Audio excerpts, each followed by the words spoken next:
Welcome back to my channel. അപ്പോൾ നമ്മൾ മൂന്നാമത്തെ പ്രഡിക്ഷൻ ആണ്, അതായത് നാളെ വരാൻ ചാൻസ് ഉള്ള ഷോർട്ട് ക്വസ്റ്റ്യൻസിൻ്റെ മൂന്നാമത്തെ പ്രഡിക്ഷൻ വീഡിയോ ആണ്.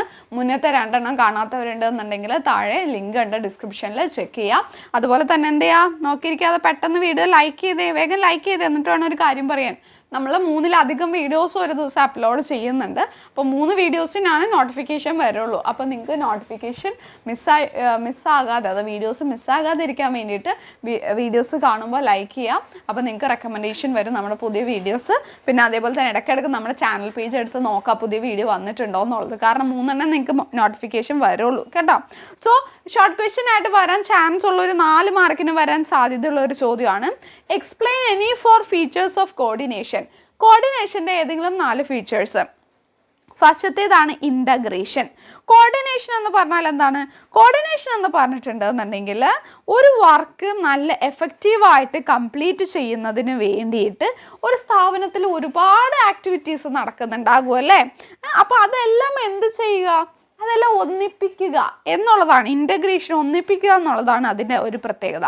ദെൻ യൂണിറ്റി ഓഫ് ആക്ഷൻ, അതായത് coordination helps to maintain unity of action among the activities of one department with of another. ഓരോ ഡിപ്പാർട്ട്മെൻറ്റിൻ്റെയും പല ഡിപ്പാർട്ട്മെൻറ്റിൽ പല ആക്ടിവിറ്റീസ് നടക്കുന്നുണ്ടാവും. ഇവരുടെ എല്ലാം ആക്ഷൻസ് തമ്മിൽ ഒരു യൂണിറ്റി, ഒരുമ ഉണ്ട് എന്നുള്ളത് എന്തുറപ്പ് വരുത്തും? കോർഡിനേഷൻ ഉറപ്പ് വരുത്തും. ദെൻ കോർഡിനേഷൻ എന്ന് പറയുന്ന ഒരു കണ്ടിന്യൂസ് പ്രോസസ്സാണ്. അത് നമുക്ക് ഇടയ്ക്ക് വെച്ച് നിർത്താൻ പറ്റില്ല. എല്ലാ ഫങ്ഷൻസിൻ്റെ ഒപ്പം പോകുന്ന ഒരു ഫങ്ഷനാണ്. പെർവാസീവ് ആണ്.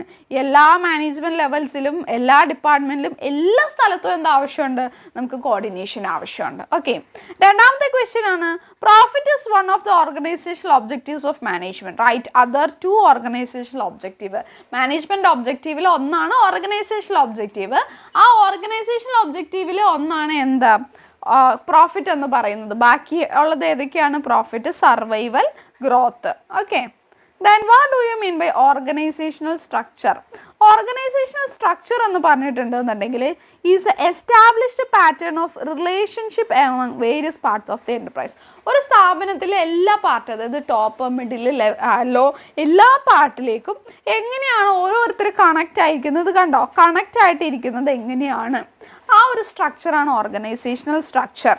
This structure provides framework for managers and employees for performing their function. മാനേജേഴ്സിനാണെങ്കിലും എംപ്ലോയീസിനാണെങ്കിലും അവരുടെ ഫങ്ഷൻസ് പെർഫോം ചെയ്യാൻ ഈ ഒരു സ്ട്രക്ചർ ഹെൽപ്പ് ചെയ്യും. ഈ സ്ട്രക്ചർ വഴി സ്മൂത്ത് ഫ്ലോ ഓഫ് കമ്മ്യൂണിക്കേഷൻ ഉറപ്പ് വരുത്താൻ പറ്റും. ഡിസിഷൻസ് എടുക്കുന്നത് എളുപ്പം ആക്കാനൊക്കെ സാധിക്കും. ദ നെക്സ്റ്റ് ക്വസ്റ്റ്യൻ ആണ്, explain various steps in the process of organising. ഓർഗനൈസിങ്ങിന് 4 സ്റ്റെപ്പാണുള്ളത്. ആദ്യത്തേത് ഒരു സ്ഥാപനത്തിൽ എന്ത് വർക്കാണ് ചെയ്യേണ്ടത് എന്ന് കണ്ടുപിടിക്കുക.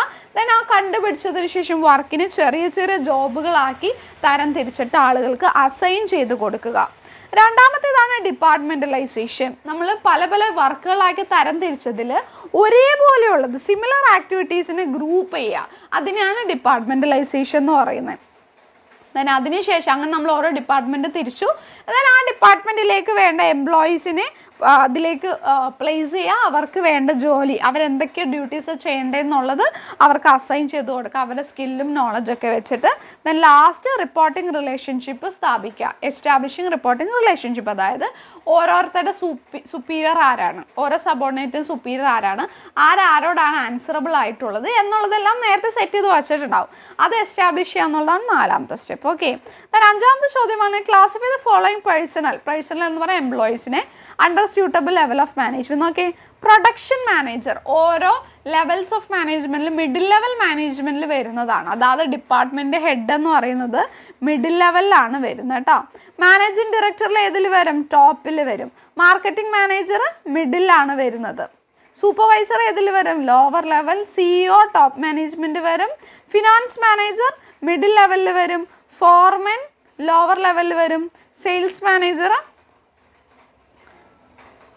നമ്മുടെ സെയിൽസ് മാനേജറും അതേപോലെ തന്നെ ഇതിൽ വരും, നമ്മുടെ ലോവർ ലെവൽ മാനേജ്മെൻറ്റിൽ വരും. ഓക്കെ, കാരണം മാർക്കറ്റിംഗ് മാനേജറിൻ്റെ ഉള്ളിൽ വരുന്നില്ല സെയിൽസ് മാനേജർ, അപ്പോൾ ഇത് ലോവർ ലെവലിൽ വരും. ഓക്കെ, അപ്പോൾ ഇത്രയും ഇത് വളരെ പ്രധാനപ്പെട്ടതാണ്.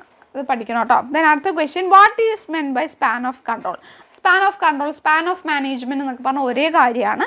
അതെന്ന് വെച്ചാൽ number of subordinates that can be effectively managed by a superior.